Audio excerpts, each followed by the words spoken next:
ब्रह्मा जी ने कहा, महर्षि, आप तत्व ज्ञान संपन्न हैं, इसलिए मैं तपस्वी और श्रेष्ठ मुनियों से भी आपको श्रेष्ठ समझता हूँ। आप जन्म से ही अपनी वाणी के द्वारा सत्य और वेदार्थ का कथन करते हैं, इसलिए आपका अपने ग्रंथ को काव्य कहना सत्य होगा। उसकी प्रसिद्धि काव्य के नाम से ही होगी। आपके काव्य से श्रेष्ठ काव्य का निर्माण जगत में कोई नहीं कर सकेगा। आप अपना ग्रंथ लिखने के लिए गणेश जी का स्मरण कीजिए। यह कहकर ब्रह्मा जी तो अपने लोक को चले गए और व्यास जी ने गणेश जी का स्मरण किया। स्मरण करते ही भक्त वांछा कल्पतरु गणेश जी उपस्थित हुए। व्यास जी ने पूजा करके उन्हें बैठाया और प्रार्थना की, भगवन, मैंने मन ही मन महाभारत की रचना की है। मैं बोलता हूँ, आप उसे लिखते जाइए। गणेश जी ने कहा, यदि मेरी कलम एक क्षण के लिए भी न रुके तो मैं लिखने का काम कर सकता हूँ। व्यास जी ने कहा, ठीक है, किंतु आप बिना समझे न लिखिएगा। गणेश जी ने तथास्तु कहकर लिखना स्वीकार कर लिया। भगवान व्यास ने कौतूहलवश कुछ ऐसे श्लोक बना दिए जो इस ग्रंथ की गांठ हैं। इनके संबंध में उन्होंने प्रतिज्ञा पूर्वक कहा है कि 8800 श्लोकों का अर्थ मैं जानता हूँ, शुकदेव जानते हैं, संजय जानते हैं या नहीं, इसका कुछ निश्चय नहीं है। वे श्लोक अब भी इस ग्रंथ में हैं, बिना विचार किए उनका अर्थ नहीं खुल सकता। और तो क्या, सर्वज्ञ गणेश जी जब एक क्षण तक उन श्लोकों के अर्थ का विचार करते थे, उतने में ही महर्षि व्यास दूसरे बहुत से श्लोकों की रचना कर डालते थे। यह महाभारत ज्ञान रूप अंजन की सलाई से अज्ञान के अंधकार में भटकते हुए लोगों की आंखें खोलने वाला है। इस भारत रूपी सूर्य ने धर्म, अर्थ, काम और मोक्ष चारों पुरुषार्थों का संक्षेप और विस्तार से वर्णन करके लोगों का अज्ञान अंधकार नष्ट कर दिया है। इस भारत पुराण रूपी पूर्ण चंद्र ने श्रुत्यर्थ रूप चंद्रिका को छिटकाकर मनुष्यों की बुद्धि रूप कुमुदों को विकसित कर दिया है। इस इतिहास रूप दीपक ने संसार के तहखाने को उजाले से भर दिया है। भगवान श्री कृष्ण द्वैपायन ने इस ग्रंथ में कुरु वंश का विस्तार, गांधारी की धर्मशीलता, विदुर की प्रज्ञा, कुंती के धैर्य, दुर्योधन आदि की दुष्टता और पांडवों की सत्यता का वर्णन किया है। इसी की प्रत्येक कथा से भगवान श्री कृष्ण की अनिर्वचनीय महिमा प्रकट होती है। यह महाभारत रूप कल्प वृक्ष समस्त कवियों के लिए आश्रय स्थान है।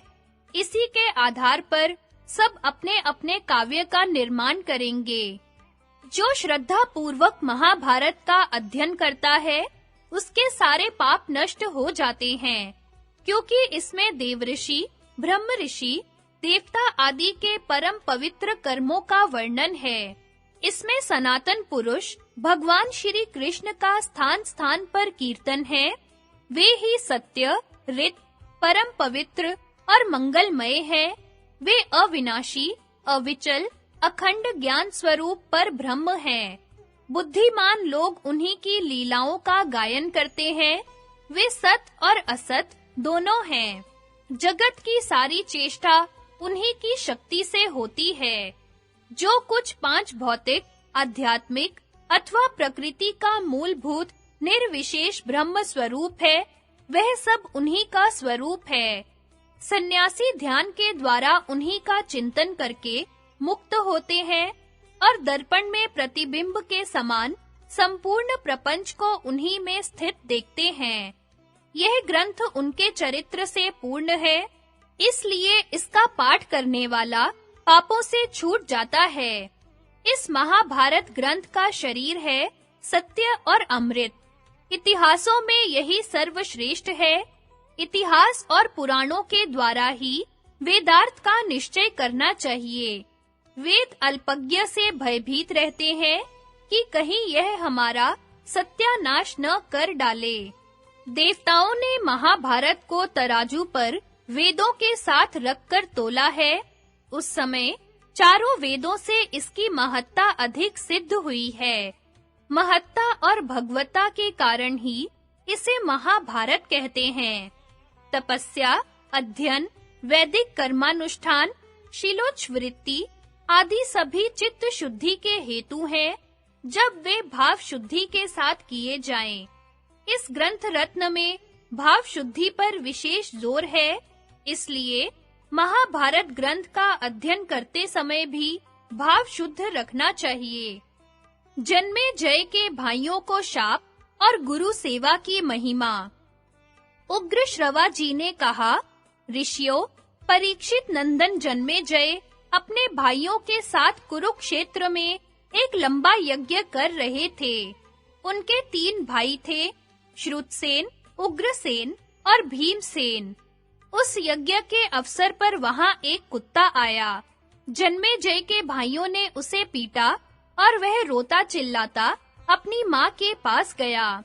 रोते चिल्लाते कुत्ते से माँ ने पूछा, बेटा, तू क्यों रो रहा है? किसने तुझे मारा है? उसने कहा, माँ, मुझे जन्मेजय के भाइयों ने पीटा है। माँ बोली, बेटा, तुमने उनका कुछ न कुछ अपराध किया होगा। कुत्ते ने कहा, माँ, न मैंने भविष्य की ओर देखा और न किसी वस्तु को चाटा ही। मैंने तो कोई अपराध नहीं किया। यह सुनकर माता को बड़ा दुख हुआ और वह जन्मेजय के यज्ञ में गई। उसने क्रोध से कहा, मेरे पुत्र ने भविष्य को देखा तक नहीं, कुछ चाटा भी नहीं, और भी इसने कोई अपराध नहीं किया, फिर इसे पीटने का कारण? जन्मेजय और उनके भाइयों ने इसका कोई उत्तर नहीं दिया। कुतिया ने कहा, तुमने बिना अपराध मेरे पुत्र को मारा है, इसलिए तुम पर अचानक ही कोई महान भय आएगा। देवताओं की कुतिया सरमा का यह शाप सुनकर जन्मेजय बड़े दुखी हुए और घबराए भी। यज्ञ समाप्त होने पर वे हस्तिनापुर आए और एक योग्य पुरोहित ढूंढने लगे जो इस अनिष्ट को शांत कर सके। एक दिन वे शिकार खेलने गए।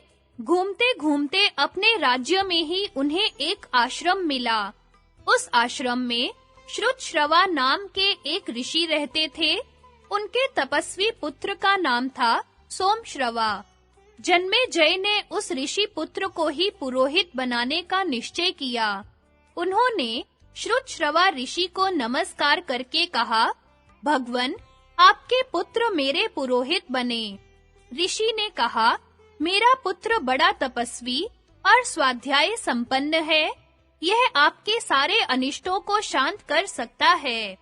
केवल महादेव के शाप को मिटाने में इसकी गति नहीं है, परंतु इसका एक गुप्त व्रत है। वह यह कि यदि कोई ब्राह्मण इससे कोई चीज मांगेगा, तो यह उसे अवश्य दे देगा। यदि तुम ऐसा कर सको, तो इसे ले जाओ। जन्मेजय ने ऋषि की आज्ञा स्वीकार कर ली। वे सोमश्रवा को लेकर हस्तिनापुर आए और अपने भाइयों से बोले, मैंने इसे अपना पुरोहित बनाया है। तुम लोग बिना विचार के ही इनकी आज्ञा का पालन करना। भाइयों ने उनकी आज्ञा स्वीकार की। उन्होंने तक्षशिला पर चढ़ाई की और उसे जीत लिया। उन्हीं दिनों उस देश में आयुधौम्य नाम के एक ऋषि रहा करते थे। उनके 3 प्रधान शिष्य थे, आरुणि, उपमन्यु और वेद। इनमें आरुणि पांचाल देश का रहने वाला था। उसे उन्होंने एक दिन खेत की मेड़ बांधने के लिए भेजा। गुरु की आज्ञा से आरुणि खेत पर गया और प्रयत्न करते-करते हार गया, तो भी उससे बांध न बंधा। जब वह तंग आ गया, तो उसे एक उपाय सूझा। वह मेड़ की जगह स्वयं लेट गया। इससे पानी का बहना बंद हो गया। कुछ समय बीतने पर आयुधौम्य ने अपने शिष्यों से पूछा कि आरुणि कहाँ गया। शिष्यों ने कहा, आपने ही तो उसे खेत की मेड़ बांधने के लिए भेजा था। आचार्य ने शिष्यों से कहा कि चलो हम लोग भी जहाँ वह गया है वहीं चले। वहाँ जाकर आचार्य पुकारने लगे, आरुणि, तुम कहाँ हो? आओ बेटा।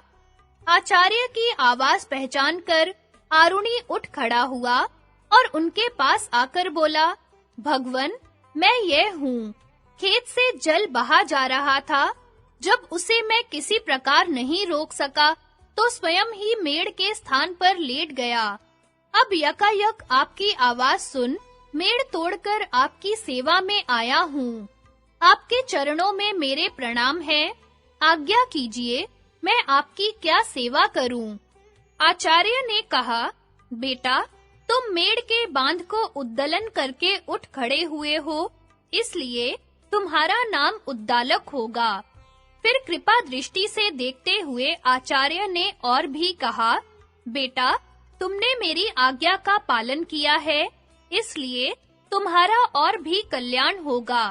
सारे वेद और धर्मशास्त्र तुम्हें ज्ञात हो जाएंगे। अपने आचार्य का वरदान पाकर वह अपने अभीष्ट स्थान पर चला गया।